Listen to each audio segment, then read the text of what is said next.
కూటమి ప్రభుత్వం అధికారంలోకి వచ్చిన తర్వాత నా మీద మొట్టమొదటిగా పెట్టినటువంటి case Kakinada seaports limited case.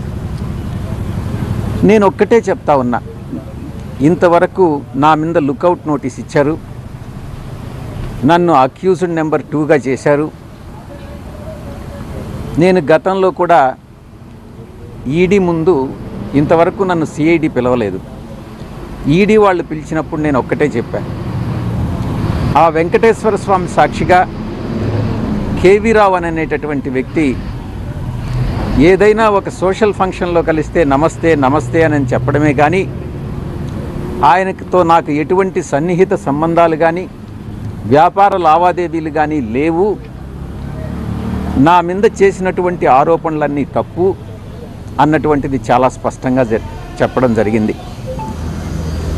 నేను వెళతాను, ఆయన్ని రమ్మనండి, ఆ దేవదేవులైనటువంటి వెంకటేశ్వర స్వామి మీద ప్రమాణం చేస్తాము అని మరొక్కసారి మీ ముందు నేను చెప్తా ఉన్నా.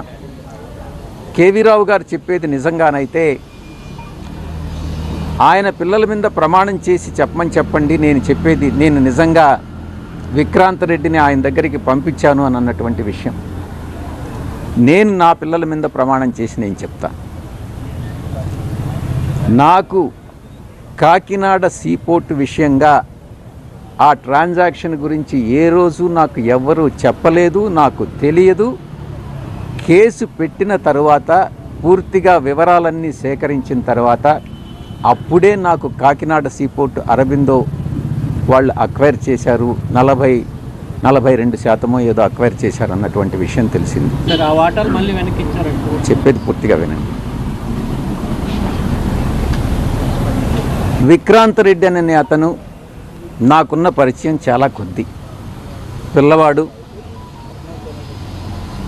ఎక్కడైనా కనపడితే ఎలా ఉన్నావు విక్రాంత్ అంటే ఎలా ఉన్నావు అన్నటువంటిదే కానీ విక్రాంత్ రెడ్డికి నాకన్నా ఎక్కువ పరిచయాలు ఉండేటటువంటి వ్యక్తి. నేను అతన్ని కేవీ రావుకి ఇంట్రడ్యూస్ చేయాల్సినటువంటి అవసరం లేదు. మొట్టమొదటిగా ఎవరైనా ఏదైనా ఉద్యోగం కోసమో ఎవరైనా వస్తే ఏదైనా ఇండస్ట్రియలిస్ట్కి ఫోన్ చేసి చెప్పమంటే చెప్తానే కానీ నాకు ఏ వ్యాపారాలు లేవు. నేను పూర్తిగా 24 గంటలు 365 రోజులు పార్టీ కోసంగా నేను పనిచేసే కానీ రాజకీయాల్లో ఉన్నానే కానీ నాకు ఎటువంటి వ్యాపారం లేదు. నేను దేంట్లోనూ భాగస్వామిని కాదు.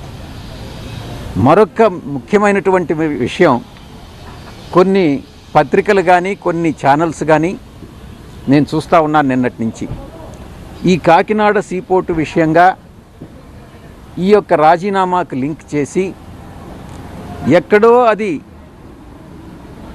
జగన్ గారికి తగిలింది కాబట్టి విజయసాయిరెడ్డి రాజీనామా చేస్తున్నాడు అన్నటువంటి విషయాన్ని కొన్ని ఛానల్స్ చెప్తా వస్తూ ఉన్నాయి.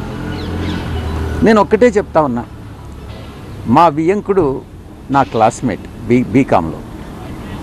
ఆ తర్వాత ఆయన వ్యాపార రంగంలోకి వెళ్ళిపోయాడు, నేను సిఏ చార్టెడ్ అకౌంటెంట్గా వెళ్ళిపోయాను. తర్వాత మళ్ళీ తిరిగి కలుసుకున్నది నా కూతుర్ని ఆయన కొడుక్కి సంబంధం చేసుకున్న తర్వాతనే. ప్రమాణం చేసి చెప్తా ఉన్నా, ఆయన వ్యాపార లావాదేవీలు ఏది కూడా నాతో ఏ రోజు డిస్కస్ చేయరు. వాళ్ళకి ఎన్ని ఫార్మా యూనిట్స్ ఉన్నాయన్నటువంటి విషయం కూడా నాకు తెలియదు. ఎందుకంటే కుటుంబ వ్యవహారాలు సక్రమంగా ఉండాలి అని అంటే ఆర్థిక వ్యాపార లావాదేవీలు ఉండకూడదు అన్నటువంటి విషయం నేను బలంగా నమ్ముతా. వాళ్ళు ఏం చేస్తున్నారు, వాళ్ళ వ్యాపారం ఏంటి, దాంట్లో జోక్యం చేసుకోవడం అన్నటువంటిది మంచిది కాదు అన్నటువంటి ఒకే ఒక సిద్ధాంతంతో నేను ఏ రోజు కూడా భగవంతుడి సాక్షిగా చెప్తున్నాను, వాళ్ళ వ్యాపారాల గురించి నాకు తెలియదు, తెలుసుకోదలుచుకోలేదు, భవిష్యత్తులో కూడా నేను జోక్యం చేసుకోను. ఆ ఛానల్స్ ఎవరైతే టెలికాస్ట్ చేశారో వాళ్ళకి నేను విజ్ఞప్తి చేస్తూ ఉన్నా, వాళ్ళ విజ్ఞతకే వదిలేస్తున్నా. దయచేసి ఇన్ఫరెన్సెస్ డ్రా చేయొద్దు, వార్తలను వార్తలుగానే ప్రచురించండి, ప్రసారం చేయండి. మీ యొక్క వ్యూస్ని తీసుకొచ్చి ఇతరుల మీద రుద్దవద్దు అని అన్నటువంటి విషయాన్ని నేను చెప్తా ఉన్నా.